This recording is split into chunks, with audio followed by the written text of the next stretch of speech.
Hello, I'm Laura Knights, CEO of Knights Consulting, creator of BlackWomanLeading.com, and the host of Black Woman Leading, the podcast. This podcast amplifies the needs and experiences of Black women leaders in the workplace with a holistic focus on 3 core areas: leadership development, mental wellness, and relationship management. Our ultimate aim is to help Black women learn, heal, and grow in their leadership capacity.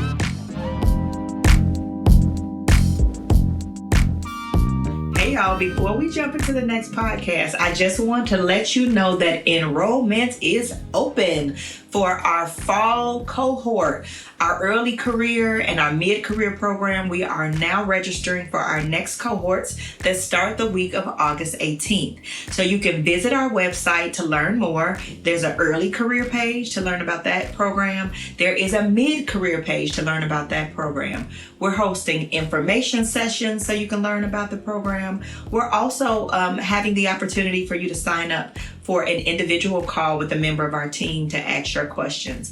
However you want to get the information, visit our website at blackwomanleading.com. We'd love to work with you in one of our cohort programs that infuse not only strategy for your career development, no matter where you are on your journey, but also some coaching, some support, and most importantly, some community. You do this work, growing as a leader, growing in your career development in the community of other Black women. Our registration for our early career and our mid-career programs also include a ticket to the 2026 Black Woman Leading Live Conference and Retreat. So yes, please join us. Visit the website to get all of the details. You can also shoot us an email at info@knightsconsultinggroup.com so we can answer any other questions you have. But we would love to invite you into our community and support you in this leg of your career journey. Again, visit the website at blackwomanleading.com to get all of the details. So welcome everyone. Today we are talking about staying rooted through life shifts with Dr. Daniela Peel Hunter. Welcome, Dr. Daniela. Thank you for having me, Laura. I'm excited to be here. Excited to have you. And I'm excited to jump into this topic because I think it's really timely for our audience. But first, you all, before we get started, let me give you the official about Dr. Daniela. Dr. Daniela Peel Hunter is a bold disruptor in the wellness space, a United Nations Peace Ambassador, certified diversity professional, sound bath practitioner, and chief alchemist of transformation of the HealWell Collective. With over 16 years in healthcare and in leadership, she's redefined what it means to heal well by merging mental health advocacy, cultural inclusion, and spiritual restoration. Through her signature PivotWell Coaching and 5-step framework, Dr. Daniela helps women navigate seismic life shifts, menopause, career transitions, loss, and you fill in the blank with radical self-awareness, strategy, and unapologetic grace. And I always like to say how I met my guest before we start talking. So Daniela and I met through my one-woman glam squad, Nicole. If you listen to Nicole, Michelle Beauty in the building. She does my makeup. She does my hair. They're good friends. But she invited Daniela to I think it's our very first retreat, was it? Daniela, our very first retreat. Yeah. Daniela came as a participant, connected with us, became a supporter of Black Woman Leading. And later I had the opportunity to do some individual coaching with her as she was transitioning professionally. And I'm just rooting for her. She's just going and helping to transform people's lives. And so we really love her over here at Black Woman Leading. So that's a little bit of how we met, but let's get into this because I really want you all to hear some of Dr. Daniela's wisdom on this topic. Okay, so let's always get started with the first question we ask all of our guests every episode. Can you share a little bit about what the phrase Black Woman Leading means to you and a bit about your journey? We heard a little bit in the bio, but a little bit about your journey as a Black woman leading that led you to what you're doing today. Yeah. So when I hear Black women leading, it is both identity and an act of resistance. It means holding vision while being underestimated, carrying excellence while navigating exclusion Oh, and choosing liberation over assimilation. It's not a title, it's a calling that requires grit and grace. And yeah. so my journey as a Black woman leading has been nonlinear. It's marked by lots of pivots, seismic pivots, reinventions, as you know, Laura, and radical truth telling. I didn't just choose the work, it chose me based off of all those seismic life changes. And so I find myself leading through transformation while also navigating my own silent storms. And that's how really my coaching business, PivotWell Coaching Framework, was birthed. Not really from a blueprint, but by my own personal seismic life changes. And so it was like a deep necessity to kind of do this. And so I always like to say I'm a trauma-informed strategist based off of my seismic life story. I was a woman, have been a woman that has cried, in between meetings, in the boardroom or in, executive meetings where I've had to kind of stand tall while going through, these seismic life changes. And so I like to say that that's the duality in this particular work in the space. So, okay, let's get into it because this is some powerful language here, okay? The seismic. Come on with a seismic shift and change. And I know when we talked earlier, you talked about like leading while breaking. Just such powerful language. So share a bit of your thoughts on what constitutes a seismic shift or what does it mean to lead while breaking? And then I'd love to hear whatever you feel comfortable with sharing, any of your kind of that personal story of how you have journeyed through this as well. Absolutely. So a seismic shift, I would describe it as anything that kind of, kind of shifts you underneath your footing, your grounding. It kind of just really knocks you off that foundation that you have. And so it could be death, it could be divorce, it could be a major career shift, any of those things. Even like for me now personally, I'm in midlife, so I'm going through perimenopause, and I'm not, my physical, emotional, spiritual is all shifting and trying to navigate those seismic life changes. And so it's kind of one of those things where you have to lean into those major shifts because it kind of knocks you off your kilter, off your optimal functioning. And so for me, just recently, as you know, Laura, I was at an organization for almost 9 years, going through a toxic work environment while having health challenges and going through midlife and burnout all simultaneously. And so for me, that's kind of where I recognized, women came to me and asked me, how are you able to pivot well in these seismic life changes? You on the outside, you look like you're functioning well. It's not even, bothering you at all. And that's not really the reality. I had to be intentional with approaching how am I going to get through this seismic shift? And so for me, navigating the seismic shift while still leading, because I was a leader at the time in the organization, trying to navigating that. And so I had to find ways to be able to do that still while everything underneath me was being uprooted, which is the seismic shift, the uprooting. That ground, it's the ground shaking, right? The ground is shifting, changing, crumbling, unstable, all of those things at the same time.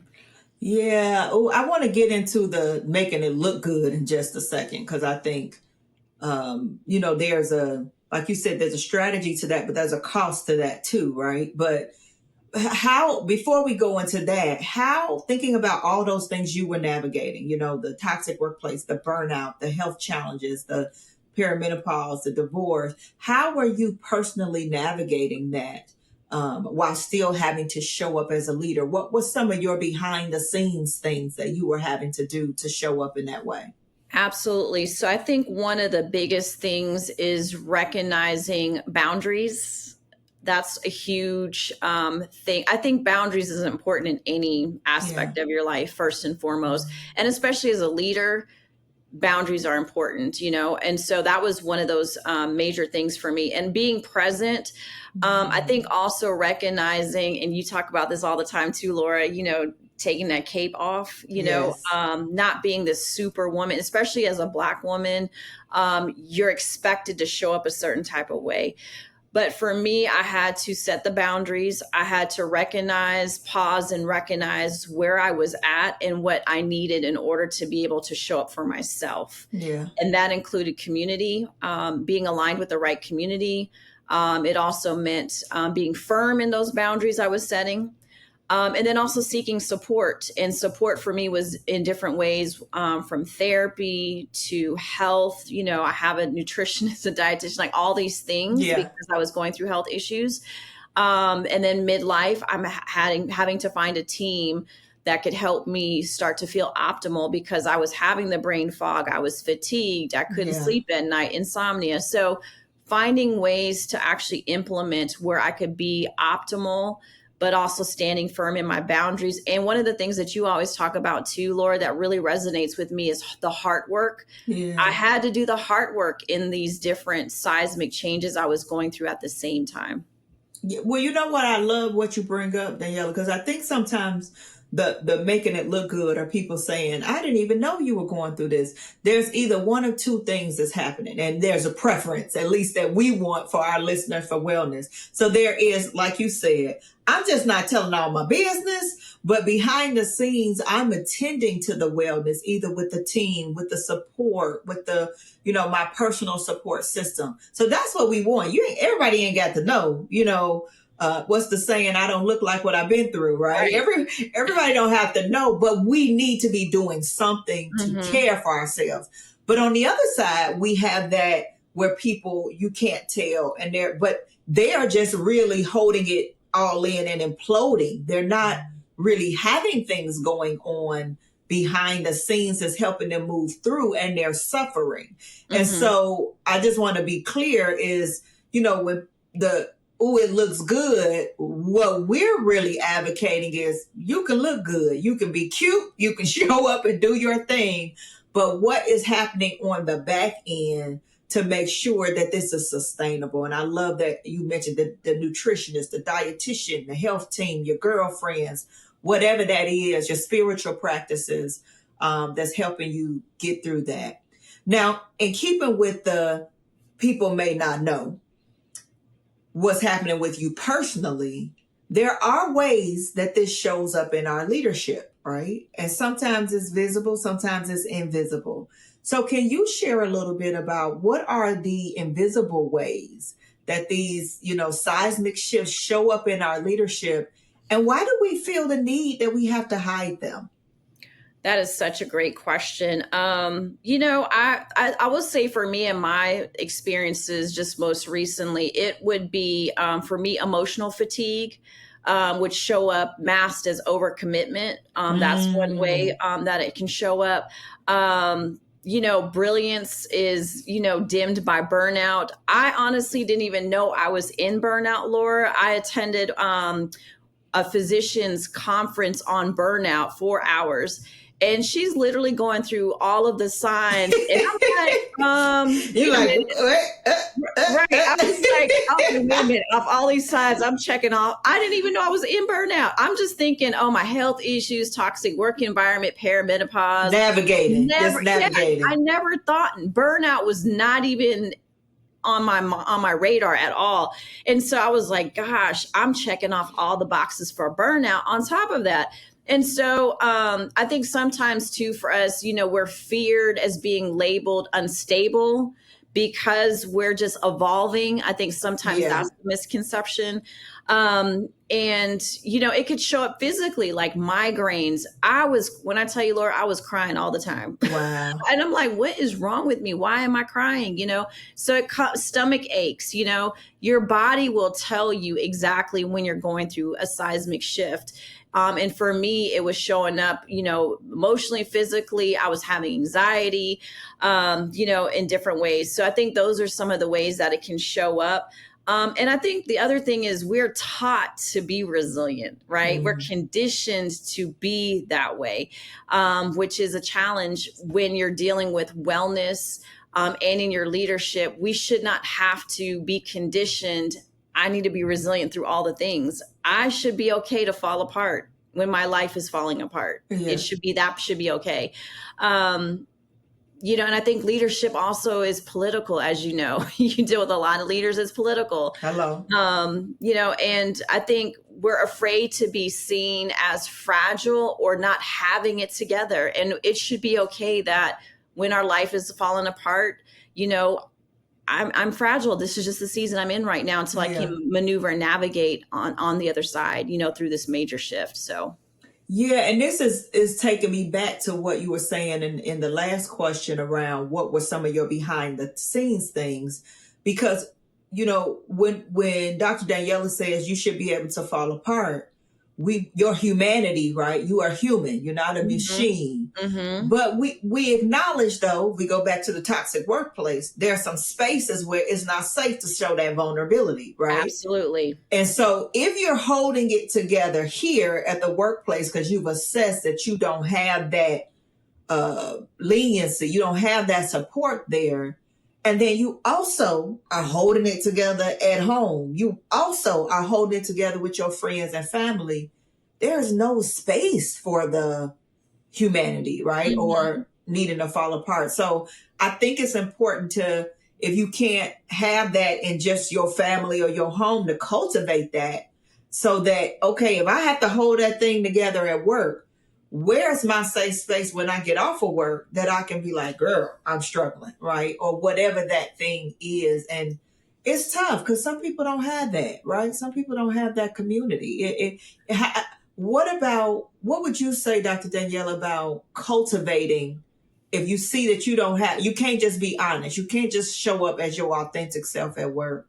What would you advise about cultivating community or cultivating relationships where you can have that opportunity?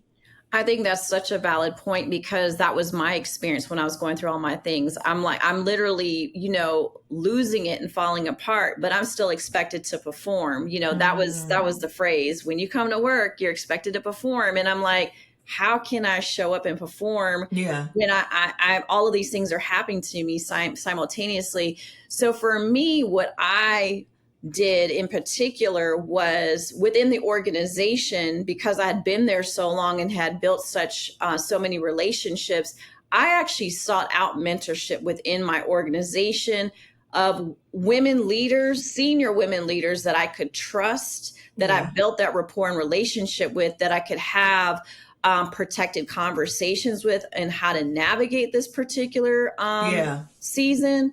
But then externally, to be honest, I leaned into my community of women leaders that I knew of that were external, that I could share. Surprisingly, there were a lot of us going through the same situation simultaneously. And I also leaned into you, Laura, as you know, the Black women leading community. I've fostered some friendships there. I was able to communicate with senior women leaders as well about what I was going through, that was able to offer advice. Therapy, because I needed to be able to process what I was experiencing, and I needed tools and foundations on how to maneuver that and also still lead in my position, because I was still a leader in the role while I was going through the health issues, the toxic work environment, et cetera. So I still needed to figure out, how am I supposed to do that and still show up and still lead a team when I'm, going through this. And I'll be honest, there was a time I was in front of my direct report.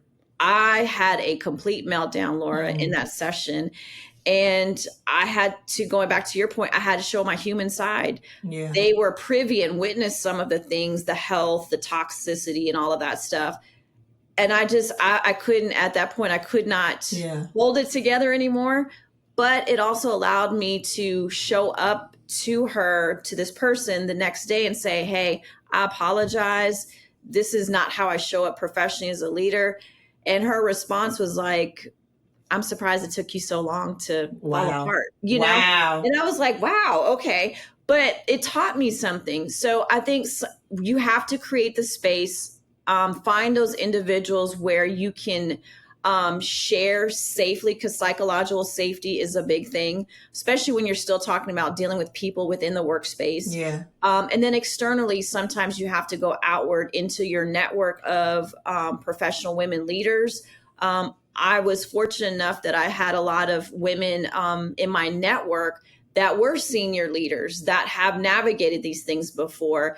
And even women that did not look like me that were giving me advice, sound advice, and how to maneuver this. And then also resources, because they provided resources, tap into this. I have this person, a therapist, this.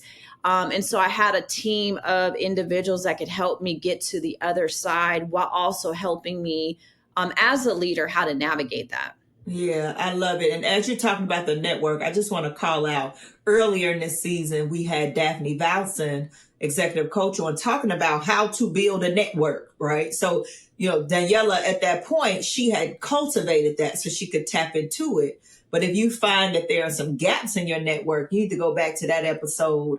It's like it's in the first 2 or 3 episodes of this season, season 7, and get some tips on, okay, I need to build out some people so that I could have these conversations with other people beyond, just people at my workplace. Mm-hmm.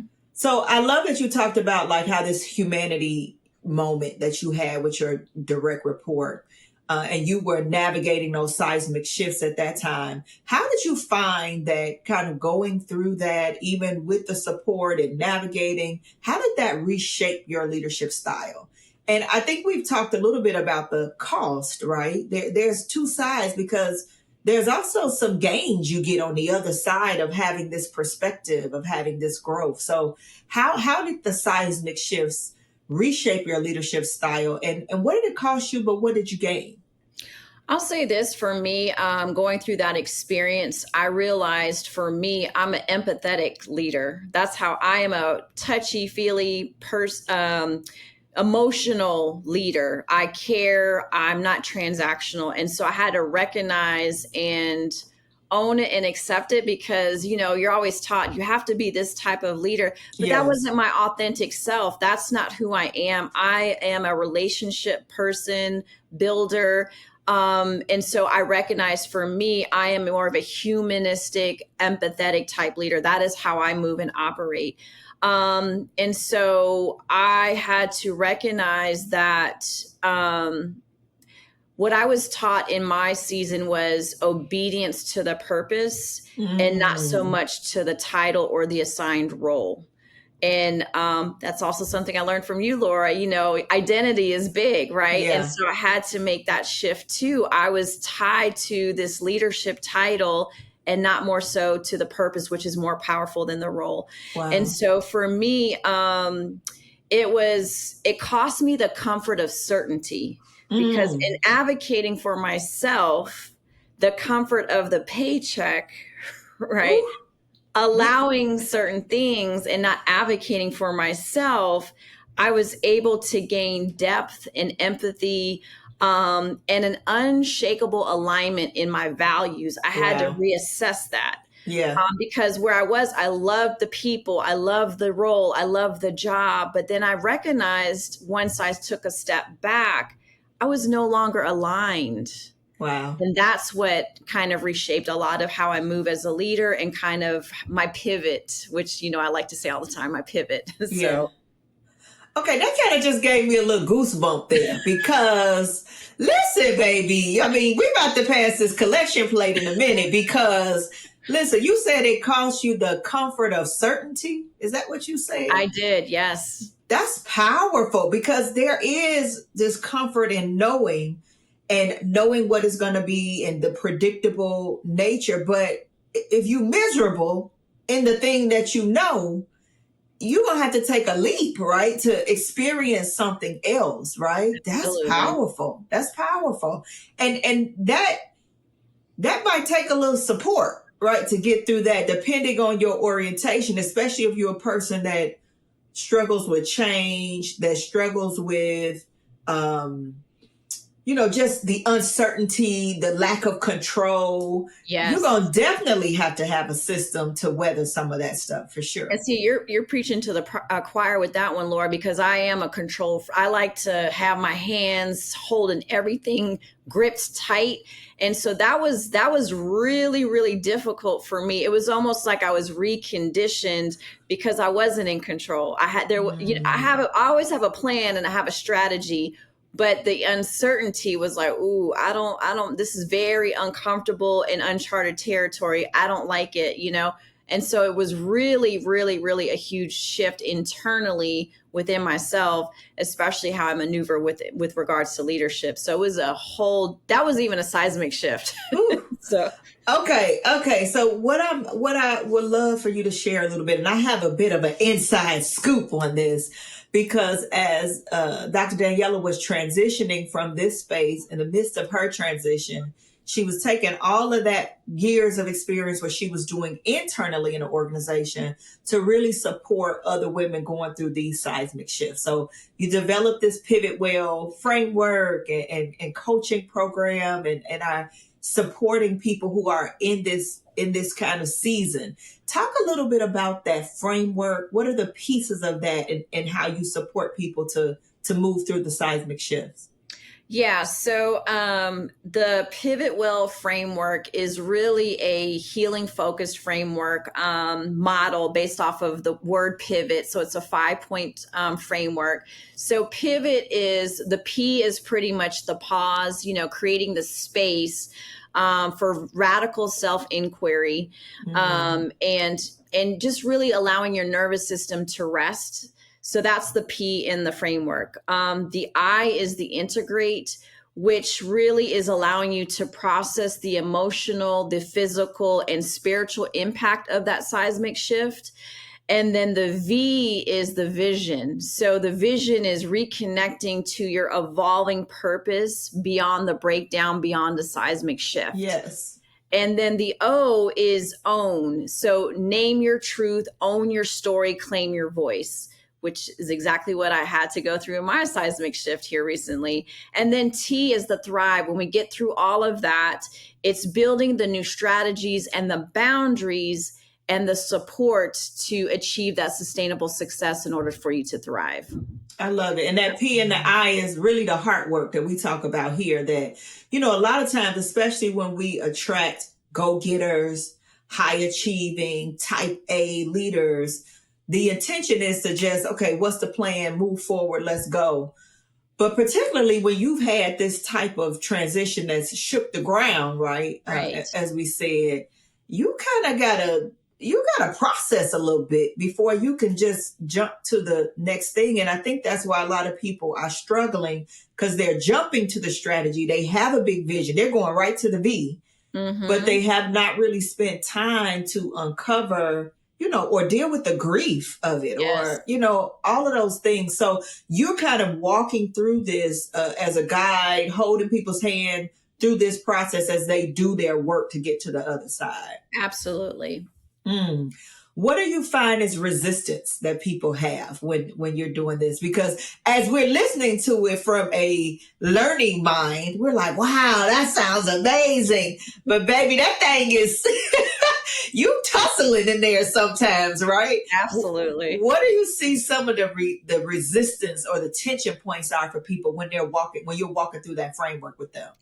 I think initially it's just the fear and kind of stepping into acknowledging what the things are, it's hard to acknowledge, oh, I'm going through a divorce. It's hard to, approach your grief when you lost someone very close to you, your mother, your spouse, whatever. Yeah. Those are really, really hard, difficult things to try to navigate. And sometimes it's just a matter of deciding, I'm going to choose to do this no matter how hard it's going to be. I acknowledge it could be hard, but I also acknowledge that, once I do the work and get to the other side, I'll be able to thrive, and you'll see the transformation and the breakthrough, but I think it's just the initial, and that's part of what it is that I do. I am with you in the journey. You're just not out there by yourself where you feel like you're alone, because the seismic shift is very terrifying and scary, and sometimes even debilitating for some people. Yeah. And so having someone that has experienced a lot of those things, I can help you, walk you through that, and help you come to the other side. And a lot of that too is also a mindset shift. We have to change what we're telling ourselves, into getting to the other side of the seismic shift as well. Yeah. Okay. So there's two pieces there I want to pull out, because I know in your work you talk a lot about the importance of that emotional honesty for Mm-hmm. leaders. Can you share a little bit about that? Like, we got to tell the truth, and oftentimes the telling the truth is to ourselves too, Yes. right? Not just to other people. Can you talk a little bit about that emotional honesty part, and then I want to go and dig into the mindset piece a little bit. Yeah, with the emotional honesty, it's really, you have to really internally look within self and understand what it is that these seismic shifts are, and being able and willing to address it and taking the accountability, but being very raw while also being very graceful and, giving yourself grace within that as well, because as a leader, it's easy to assess and see these things in others. But when you have to kind of turn and shift that within yourself, you start to tell yourself negative things that don't really assist you in that emotional honesty. And so the emotional honesty, yeah, I'll give you an example just with what I was going through less than a year, almost a year ago, was, yes, you're not performing at your peak anymore at this particular moment. You're not functioning at your optimal self, but then it's like the other side is, okay, we understand what that is, but what can we do to get to the other side? Yeah. What's the strategy? What is the help? What is the support? What is the community? And I am a high achieving woman. I've been the top of my game in every job I've ever had. And for Yeah. me, I'll be honest, Laura, it was kind of like an ego check, like, ooh, Mm. I'm not, I'm not the rock star right now. I'm not at the top of my game right now. And that was an ego check for me because, like I said, I've always been the top of my game at every job I've ever had. Yeah. So it was like, you know what? It's okay. It's okay. This is the human side of yourself. You're having health issues. You're going through the situation at the job. You're in burnout, and that's okay. It's time to step back and take a pause, reassess, Yeah. reevaluate, and understand what is it that we need to look at to change that, to realign. And I think that's the biggest thing I learned is realignment of my values. And Yes. part of that was taking care of myself, not killing myself at a job. You know what I mean? Yeah. And Yeah. one thing that really stood out to me at Black Women Leading Conference, I think it was year 2, there was a phenomenal woman that stood up and talked about how she was at an organization for over 30 years. She got this rare illness, and Yes. and really that really kind of made me think about when I was going through my own stuff a year ago, like, do I want to be this person 30 years from now talking about I didn't take care of myself because I'm demonstrating all the signs of burnout. My body is telling me I'm not Jesus. functioning at capacity, right? So it's all these things, and I just didn't want to be that. I don't want to be that person 30 years from now talking about I should have took care of myself. Yeah. That time is now. And so I had to be really, really emotionally honest and within myself about what it is I needed. Because if I don't have all these things in order, I can't be an effective leader in any capacity, whether it's my company, my Yeah. family, my business. I won't not I'm not going to show up that way at all. Yeah. And I think the powerful part about the emotional honesty is also a difficult, it takes courage, right? It Because absolutely. as you're hinting at it, it challenges our identity, right? Hmm. It challenges if we are behaving as who we say we are, right? So I think about people who say they're people of faith, right? And but their behavior is steeped in fear, and they have to reconcile that. Or, I've heard in just the different roles that I've sat in my life and in my career, I've heard someone going through a divorce with a partner who was horrible to them, right? And so it's easy to say this person caused a divorce, but then they also had to sit with, I saw some of that stuff and I turned a blind eye early on, and they had to admit some things, right? And so I think that emotional honesty, I feel like if you could conquer that with yourself, baby, you could really conquer anything, because that thing right there, Yeah. it challenges you to sometimes tell the ugly truth, not just about your situation, but about yourself. And And that's what's going to help you get over to that other side. And you hit that nail on the head, Laura, because that was in my situation with a toxic work environment. I let certain behaviors go way too long as far as Yeah. being disrespected, how was like a lot of different things. And it was almost like a mirror reflection. I had to look at myself, and it really challenged a lot of things within myself Yeah. for me. And I recognized it wasn't just about the job. It was some hard work I had to do Healing. internally that I had to heal from. It was really like triggering some things within myself as a child, not having a voice. And I'm like, I'm allowing this person to disrespect me, to talk bad about me, to do X, Y, and Z. And I'm like, why am I allowing these things to happen? You know, I'm cowering, and that's just not who I am because of a job and a person and a title. And I had to really look within myself.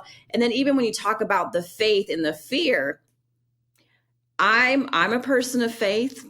You know, God said, Yeah. right?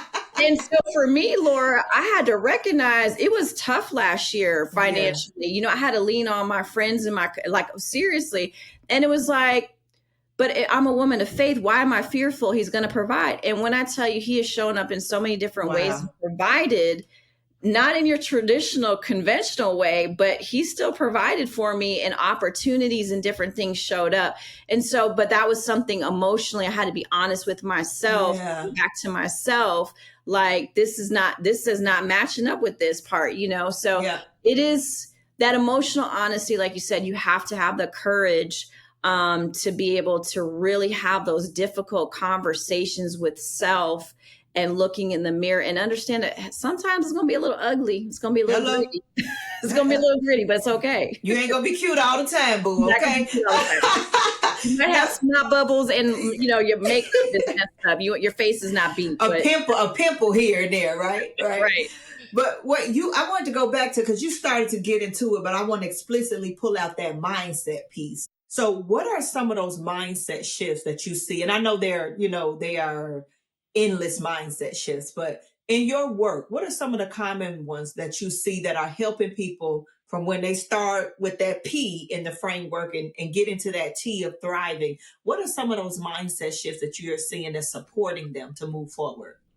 Yeah, I think one of the biggest thing is we have to learn to untrain, uncondition ourselves, because I find a lot of times, myself included, I would always immediately go to a negative of a situation, whether it's seismic changes or just everyday type things. Yeah. I'll give you a couple examples. I, a while back, had interviewed for a role, took 5 months to interview. And I finally got the call, and the call was, oh, we're not going to go with you. We're going to go with another candidate, but you did everything well. Mm. The old me would have said to myself, I am not worthy. I'm not qualified. I'm not all these things, versus the mindset shift is, the opportunity was not for me. I'm qualified, but it wasn't for me, or God protected me from this opportunity. I was still appreciative and grateful. When I went through divorce, when you go through divorce, you're always telling yourself, oh, something was wrong with me. I couldn't, stay in this marriage. I couldn't make it work. You tell all these things to yourself versus reframing it to, I outgrew this situation, or, whatever the positive, you kind of switch it, to, you look at it like, oh, I am good friends with my ex-husband to this day. We're like, it's always a positive. You got to switch that narrative to what is the positive out of that, and we do that all the time because that's how we're conditioned. So it starts with taking that statement, the negative that we're telling ourselves, reframing it into a positive. And so every time that thing comes in your mind, to pivot to that negative thought, we need to tell ourselves, what is the positive? We can reframe it in that situation. And I do that with all of the things, even like with menopause, perimenopause. Truthfully, I gained 40 pounds since last year in perimenopause, the heaviest I ever weighed. But I don't look at it like, oh, I'm not attractive anymore. I am still beautiful. And I just, change the way that I think about how I view myself and the situation, because there's always something that you can do to change the outcome of whatever that is. Yeah. So it's reframing the thought, and the common pieces that I'm seeing, that I don't care what spiritual practice you follow, there is something about your thoughts and the putting some thoughts on the submission, and there's also something about what you speak, right? Absolutely. And how that supports what you're experiencing. So we're reframing the thought and reframing our language around our experience so that we can impact our real current reality. Absolutely. Yeah, powerful. Okay, I got to get to our core season questions, but I still want to talk about this a little bit, okay? So, the title of this is Staying Rooted through those life shifts. And we talked about seismic. I love the visual of the ground shaking, right? And so if the ground is shaking, what does it mean to stay rooted in the midst of the very ground you're standing on is uprooting, right? What's your take on that, and what does it mean to be rooted in the midst of all of this?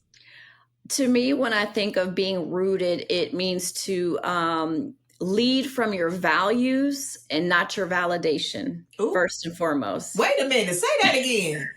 You better come through. I need that on a t-shirt. Say that one more time, right? Yes.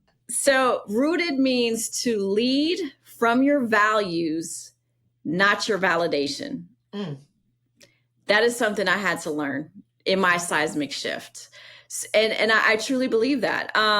You really have to cultivate. There's this thing where you have to really internally, you got to sit deeply within that stillness, right? It's that inner stillness that anchors you when everything in your life feels unstable. Yeah. And so that's what it kind of means to be rooted. It means, I'll give you an example. My rootedness was tested when I lost my mother unexpectedly in June in 2017. And I mentioned previously when I entered perimenopause, I didn't recognize my body. I gained 30 pounds, less than 30, 40 pounds in less than a year. I'm like, what is happening? But even when I walked away from this role that I had been at this company for 9 years, it did not rob me of who I am internally. That's the best way I can say that, because I still continued to do all of the things that I know that I needed in order to reclaim my ground. So therapy, community, aligned community, reassessing and realigning my values, mentorship, all these different things. That's what kept me rooted. But the biggest thing is biggest thing I learned is aligning your values. Aligning your values is key, and not allowing the validation to kind of, anchor in all of that. And that's important. Ooh, because the validation, needing that without it tethered to something in who you are, could send you off. You could be all the way on the other side of the world. That ain't where you're supposed to be, because you're following validation when your values told you should have been over here. Girl, that thing is powerful there. Oh my God. Now, but first of all, to stay tethered to your values, though, you have to know them. You have to know them. And so that's an exercise, because I feel like we know them in our gut somatically, right? We know when something don't feel right, because often when your values are being violated, it's a boundary violation too, right? But it's something about having that explicit language for yourself, right? Of being able to clarify what those values are. So when that ground get to moving, baby, you got something that you can hold on to. That's good. Now, I had to take you way, way, way back. If you are not clear, or you do not have language on what are your values, what are those things that are non-negotiables for you, you can go all the way back to season one. So whatever you listening on, if you listen on YouTube, we don't even have that on YouTube, but Spotify or Apple Podcasts should give it to you. If you go all the way back to season 1, episode 2, I did a 17-minute episode, almost like a guided exercise to help you clarify your values. So if you need that, go on back to it. I'll link it in the show notes here, in case, because that's a powerful point that I think that could really bless somebody to have that language. Okay, Dr. Daniela, you know what? I could talk to you all day, of course. Let me ask you this one more on our topic, and then I want to ask you one or two of our core questions for this season that we ask all our guests. But let's say someone is listening and they are in the midst of a seismic life shift, or a few of them, happening simultaneously and they're trying to keep it all together, they're struggling, what's one piece of advice you would give to that person? That's a great question. I think I would start out by saying, dismantle the lie that you tell yourself that you got to keep it all together. Yeah. We'll start there. I want to say this too. I think a lot of times society and conditioning tells us we got to just keep grinding through the seismic shift. Like, we are not machines. We are human beings. Yeah. And I think that's important to recognize. I think I mentioned earlier, let yourself break without shame. I think a lot of times, we're like, oh my God, I can't lose it. I can't fall apart. We're conditioned to think like that, where society tells us to think like that. As a Black woman, that's a whole nother conversation. But I think we have to give ourselves, and I hate the word permission because it's not something that I should have to get permission or consent to allow myself to fall apart. It's a right.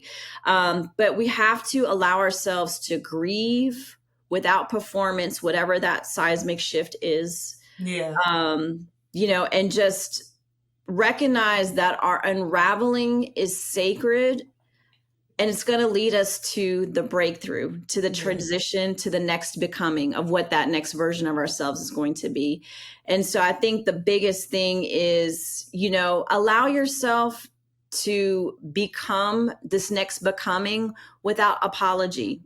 You know what I mean? I think a lot of times we feel like we have to, apologize for the evolution of ourselves when we're going through these seismic shifts.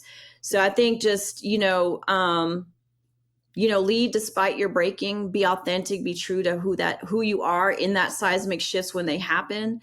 And then I think also just recognizing that is where your real power lives, when you're being true to yourself, when you're going through the seismic shift. Love that. Love that. Thank you so much. So much to unpack here. So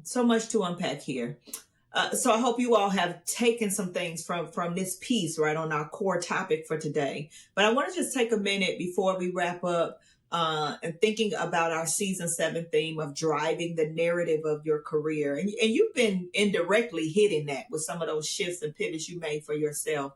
I want to ask you, driving a narrative means you have to have a vision that you are going towards. Can you share a professional vision you set for yourself and that you've been able to pursue and realize? What was that? What helped you to achieve it?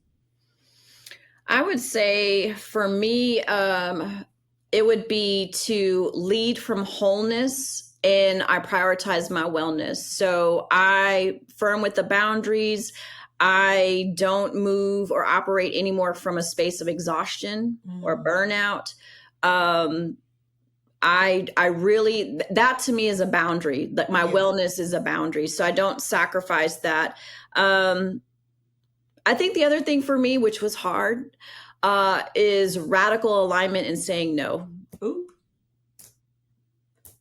If it doesn't feed me, doesn't feed my spirit emotionally, physically, or spiritually, I'm just not going to do it. And even if it pays well, because I have taken a huge cut financially, and you know what? I wouldn't trade it for the world because of where I'm in now in this place of wellness. And so I'm not willing to sacrifice or jeopardize that for a job or for anything or anyone. Yeah. And you're doing amazing work. The money gonna come. You're gonna get more than what you was getting before. Trust me on that. I love it. Well, since you talked about wellness, let's end on this. We have to be well, as you're saying, to fully realize our professional and personal goals. What is self-care looking like for you these days? Self-care for me is and I harped on this throughout this whole talk today, boundaries. I am a firm believer in boundaries. I take naps without guilt. So, I actually learned that from an amazing woman in my network. She's like, I take naps in the daytime. And she's like, and I don't apologize for it. I'm like, oh my gosh, I need to try that. So I do take naps and I don't feel guilty about it. I mentioned, I do have a therapist that I still continuously see on my calendar. have bestie dates with my best friend. We do dinner and massages every last Thursday of the month.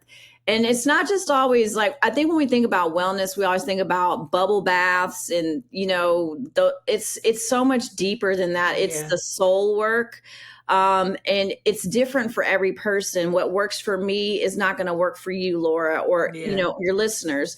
And so I think for me, this thing I tell myself is I don't earn rest. I'm worthy of it because I exist. Yes. And so that is important for people to recognize that your wellness should be your priority.